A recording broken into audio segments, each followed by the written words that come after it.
And there's a fire that I won't slay. There's a fire but no fire brigade. Our souls tonight, we are losing this fight. Oh, help our souls tonight. There's no one on our side who's gonna help our souls tonight. 오늘부터 더 깊은 공부를 위한 10분 공부 시간, 매일 10분 타임. 우리 노신의 실장님을 10분하기 위한 프로젝트로 일하는으로 같이 하겠습니다. 왜냐면 영화를 보건 뭘 하건 간에 문학을 보건 책을 보건 본인이 알고 있는 수준만큼 보는 거잖아요.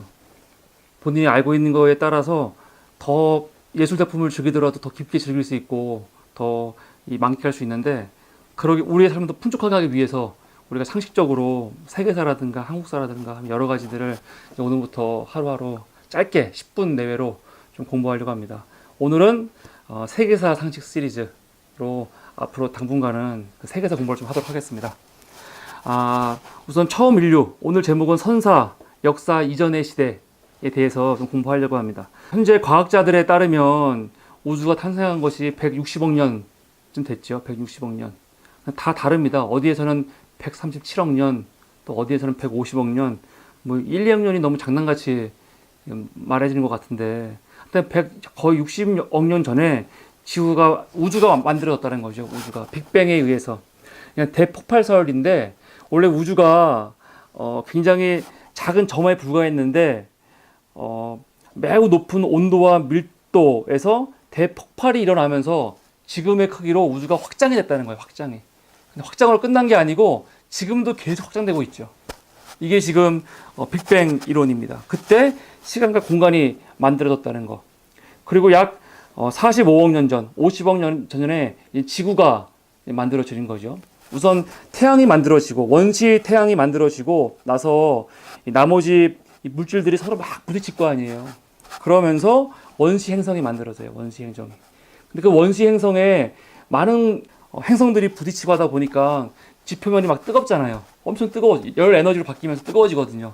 이 뜨거운 것이 계속 유지되다가 어느 순간부터 태양계 궤도에 행성들이 자리 잡게 되고, 그러면서 안정도 되고, 그리고 이제 행성 간의 충동도 없어지고 하면서 지표가 점점 짙고 마르고 단단해져 가지고 지금 같은 지구가 됐다. 그렇게 과학에서는 설명을 하고 있습니다.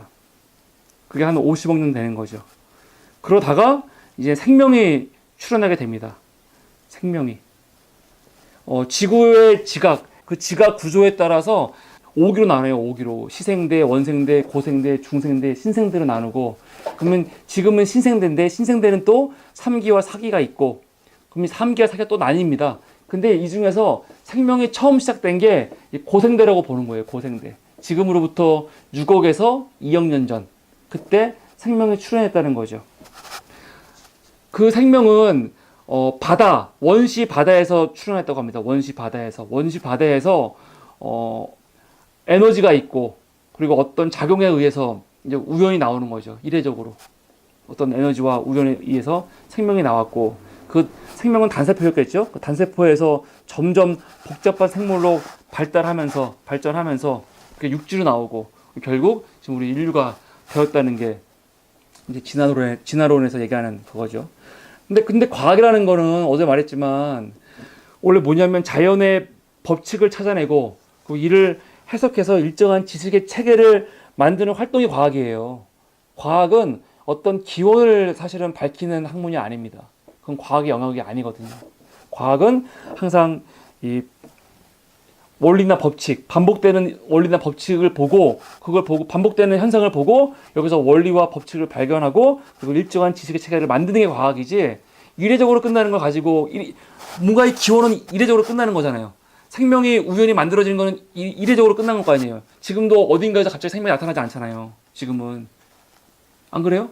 만약에 생명의 기원이 우연히 만들어진 거라면 어느 순간 지금도 어디선가 우연히 만들어진 존재들이 있어야지. 근데 지금은 그렇게 아무도 안 믿거든요. 최초의 생명만 그렇게 서로 믿고 있는 거야. 종교건 아니면 과학이건 간에. 근데 이 영역은 신화나 종교에서 말하는 영역이지, 과학에서 이렇게 말하는 거는 제가 생각할 때는 좀 이해할 수 없는 부분인데, 하여간 그렇기 때문에 추론밖에 할 수 없는 거죠. 우주의 기원이나 인류의 기원은 과학도 추론밖에 할 수 없다. 실증할 수 없고 증명할 수 없는. 그러다가 6억 2억 년 전에 생명이 탄생됐죠. 그러다가 인류, 인간이라고 부를 수 있는 존재들이 출현한 게 약 500만 전입니다. 500만 전. 그때 오스트랄로피테쿠스가 출현했다는 거죠. 500만 년 전. 구글에서 오스트랄로피테쿠스 그 유골이 발견되고 41주년을 기념해서 만든 이 로고입니다. 오스트랄로피테쿠스는 사실 동물하고 거의 유인원에 가까워요. 지금의 인간과 유인원, 원숭이, 침팬지를 본다면 오스트랄로피테쿠스는 사람보다 이 원숭이와 침팬지에 가까운 사실은 종류죠. 근데 유인원과 다른 게 뭐냐면 이 오스트랄로피테쿠스는 도구를 사용했다는 거예요. 도구를 사용하고 손을 사용하고 또 뇌 크기는 작지만 뇌를 이용해서 활동을 했고 그런 식으로.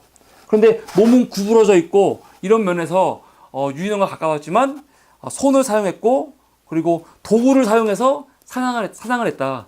그런 점에서 이 침팬지가 다른 거죠.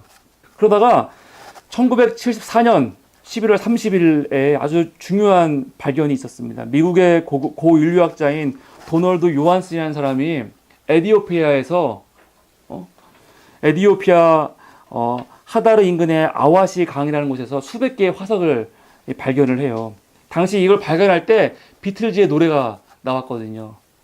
루시 인 더 스카이 위드 다이아몬드라는 노래가 막 나왔단 말이에요. 그래서 이 화석 이름이 루시예요. 루시. 그게 진 거예요. 근데 그 화석은 보니까 약 320만 전에 살았던 인류의 화석인데 이게 중요한 이유는 이 화석은 이것도 오스트랄로피테쿠스예요.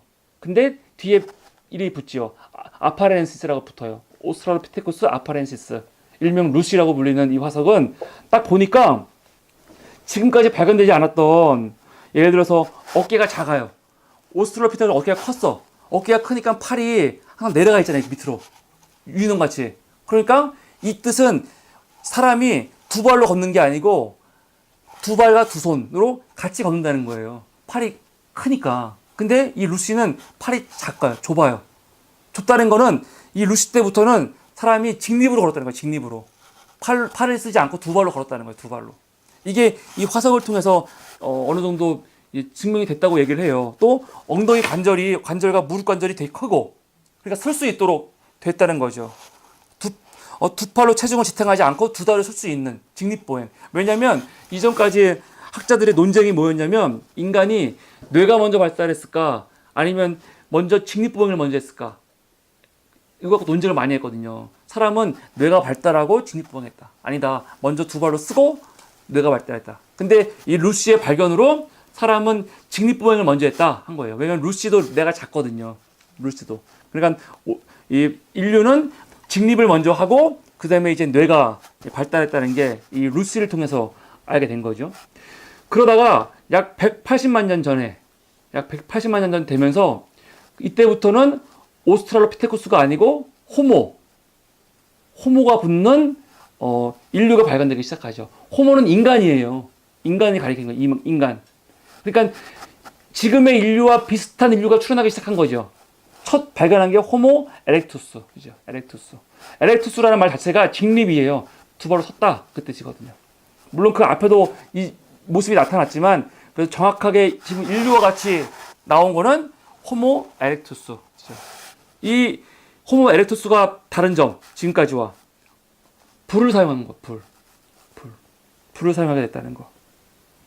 우리가 보통 뭐 베이징인, 자바인 혹은 하이델베르크인 이런 얘기 많이 하거든요. 이게 다 호모 에렉투스에 포함되는 것들이에요. 불과 언어를 사용했고 나름대로 지금 같은 언어인지 아니면 어떤 언어인지 모르겠는데 소통할 수 있는 뭔가 언어를 사용했다는 거. 근데 이 사람들은 불을 사용하지만 불을 만들 수는 없어요. 불을 만들 수는 없어. 뭐 용암이라든가 아니면 번개가 쳐가지고 나무가 불이 났다던가 하면 그럼 불씨를 가지고 불씨를 보관하면서 사는 거죠. 불씨를 보관하면서. 그러니까 불씨가 굉장히 중요하겠지. 그 사람들한테는 불씨가.